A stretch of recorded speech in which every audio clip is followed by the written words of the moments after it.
બનાસકાંઠા જિલ્લાના ધાનેરા તાલુકાના ખીમંત પાસે ફોર્ચ્યુનર કારના ચાલકે મોટરસાયકલે ટક્કર મારતા 3 યુવકોના મોત નીપજ્યા હોવાનું સામે આવ્યું છે. જ્યારે આ ઘટનામાં એક યુવક ઇજાગ્રસ્ત થતા તેને સારવાર અર્થે ખસેડાયો હતો. અકસ્માત એટલો ગંભીર હતો કે ફોર્ચ્યુન કારના આગળના ભાગ અને મોટરસાયકલના કોડચા નીકળી ગયા હતા.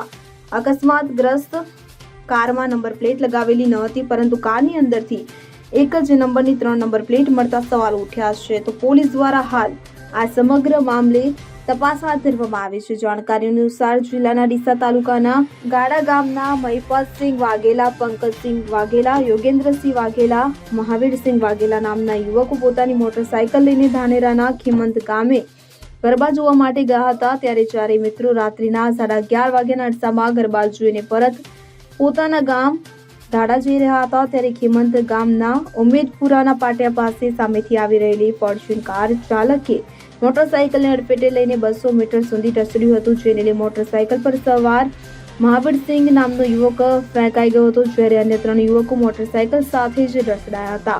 વહેલુહાણ થતા ઘટના સ્થળે જ મોત નીપજ્યું હતું અને આ ઘટનાને લઈ પોલીસ પણ ઘટના સ્થળે દોડી આવી હતી અને ફરિયાદ નોંધી વધુ કાર્યવાહી હાથ ધરી હતી.